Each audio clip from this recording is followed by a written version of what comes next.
Salam sejahtera Sobat Kristiani, kita bertemu kembali di program kita, program Pesan yang Indah di Sobat Kristiani TV. Dan kali ini pesan yang indah bagi kita dari firman Tuhan, dari surat Paulus ke jemaat di Tesalonika, surat yang pertama, 1 Tesalonika, pasal 5, dimulai dari ayat 16 sampai dengan ayat 24. Dan ini menjadi khotbah bagi kita pada hari Minggu yang akan datang, perayaan Advent ketiga, tanggal 13 Desember 2020 di Gereja HKBP. Demikian dituliskan. Bersukacitalah senantiasa, tetaplah berdoa, mengucap syukurlah dalam segala hal, sebab itulah yang dikehendaki Allah di dalam Kristus Yesus bagi kamu. Janganlah padamkan roh, dan janganlah anggap rendah nubuat-nubuat. Ujilah segala sesuatu dan peganglah yang baik. Jauhkanlah dirimu dari segala jenis kejahatan. Semoga Allah damai sejahtera menguduskan kamu seluruhnya, dan semoga roh, jiwa, dan tubuhmu terpelihara sempurna dengan tak bercacat pada kedatangan Yesus Kristus, Tuhan kita. Ia yang memanggil kamu adalah setia, Ia juga akan menggenapinya. Demikian dituliskan. Sobat yang dikasihi Tuhan Yesus Kristus, dalam 2 tahun kurang lebih saya tinggal di New York, Amerika Serikat, saya menyaksikan sendiri betapa sibuknya kota ini. Sebelumnya dalam film Hollywood kita selalu menyaksikan di televisi kesibukan kota ini.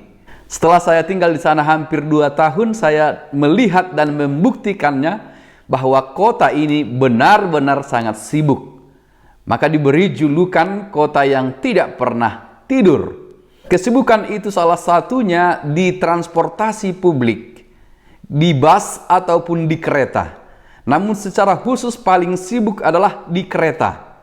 Setiap hari dalam 10 menit berulang-ulang terus-menerus akan selalu ada pemberitahuan kedatangan kereta yang akan segera memasuki stasiun.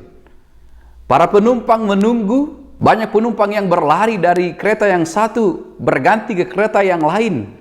Ada yang setia duduk sambil membaca, ada yang bersuka cita, ada yang gelisah. Banyak wajah dan banyak sikap, banyak perilaku ketika menantikan kedatangan kereta itu.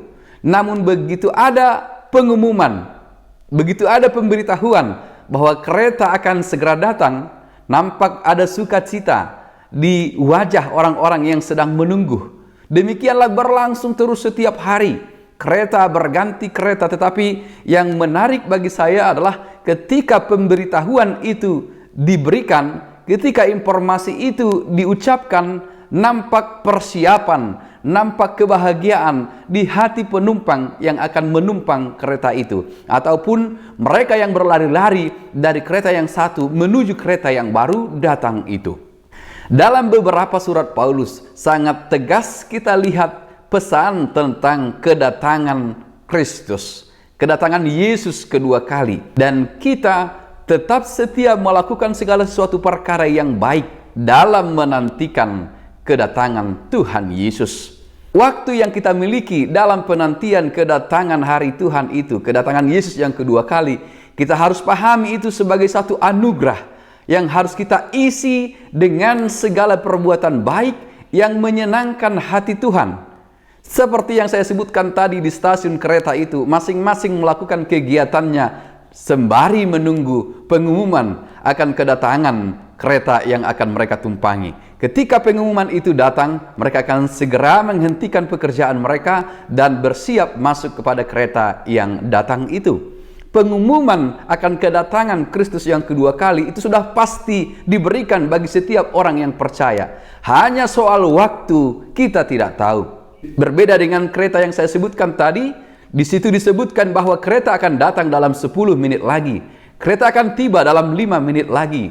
Lalu kita bersiap-siap. lalu kita mempersiapkan segala sesuatu untuk menaiki atau menumpang kereta yang kita tunggu. Namun dalam hal kedatangan Tuhan kita Yesus Kristus, walau ada pengumuman, walau ada pemberitahuan bahwa Tuhan kita akan datang segera pada waktunya dan akan datang secepatnya sesuai dengan pesan-pesan Paulus dalam suratnya, tetapi tidak ditentukan dan tidak disebutkan dalam waktu, apakah dalam 10 menit lagi, apakah dalam 3 hari lagi, apakah dalam 1 tahun lagi, tetapi dia akan datang segera. Yang paling penting bagi kita dalam penantian ini bukan soal kapan ia datang, bukan soal waktu, tetapi kesiapan kita dalam menunggu kedatangan ini. Dalam menanti kedatangan ini, dalam mengisi waktu anugerah ini, waktu yang kita miliki ini adalah anugerah. Dalam mengisi waktu inilah, maka Paulus menasihatkan jemaat-jemaat secara khusus dalam khotbah kita ini, jemaat di Tesalonika, walaupun mereka menghadapi pergumulan, walaupun mereka menghadapi tantangan, tetapi dalam penantian itu tetaplah mereka setia. Tetaplah mereka melakukan perbuatan-perbuatan yang menyenangkan Tuhan. Dalam teks kita ini kita melihat hal-hal yang menyenangkan Tuhan,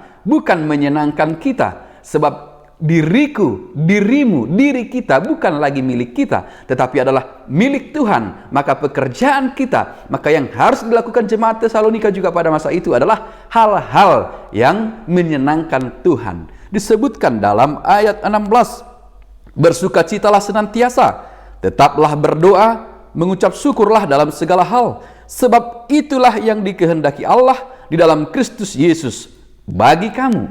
Itulah yang dikehendaki Allah. Memenangkan kehendak Allah tidak selalu mudah dalam diri kita. Kita harus mengosongkan keakuan kita supaya ada tempat untuk kehendak Allah, untuk keinginan Allah, untuk hal-hal yang menyenangkan Tuhan. Dan segala perbuatan ini hanya dapat dilakukan oleh orang-orang yang tinggal di dalam Tuhan. Sobat Kristiani, nampaknya dalam teks kita ini ada 2 bagian yang berbeda. Bila kita perhatikan, dalam satu bagian kita melihat Paulus menginginkan jemaat itu untuk menjaga kekudusan mereka dengan segala perbuatan baik, dengan bersukacita, dengan berdoa. Tetapi di bagian lain secara khusus di ayat 23 kita melihat bahwa Paulus mengatakan menguduskan itu adalah pekerjaan Tuhan, bukan pekerjaan kita. Tuhanlah yang menguduskan dan Tuhanlah yang memelihara kekudusan kita itu, memelihara tetap sempurna sampai kedatangan Tuhan Yesus Kristus. Jika kita perhadapkan kedua sisi ini, mungkin kita akan bingung. Di satu sisi Paulus mengatakan tetaplah jaga kekudusanmu dengan berbuat segala perbuatan baik, tetap bersukacita, hidup di dalam Tuhan. Tetapi di sisi lain dia mengatakan bahwa engkau akan dipelihara dan dikuduskan oleh Tuhan sampai hari kedatangan Tuhan Yesus Kristus. Apakah berbeda? Tentu tidak.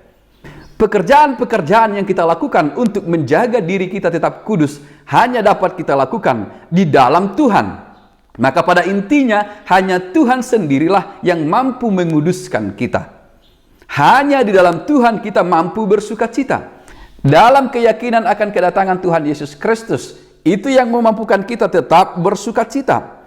Itu yang memampukan kita tetap berdoa, mengucap syukur dalam segala hal. Pengetahuan akan kasih karunia Tuhan, keyakinan akan datangnya hari Tuhan, keyakinan akan rahmat Tuhan yang begitu besar, keyakinan akan pertolongan Tuhan, penebusan Tuhan yang telah kita terima. Semuanya itu membuat kita bersukacita dan melakukan segala sesuatu perbuatan yang baik. Dan semua hal itu ditegaskan oleh Paulus dapat kita lakukan hanya di dalam Tuhan. Bila kita menyimpang atau meninggalkan Tuhan, kita pun akan kehilangan sukacita. Kita pun tidak akan berdoa lagi. Hanya karena kita mau tetap setia, maka kita akan berdoa, maka kita akan tetap bersyukur. Sebab Tuhan kita yang disebutkan oleh Paulus di ayat 24 juga tetap setia.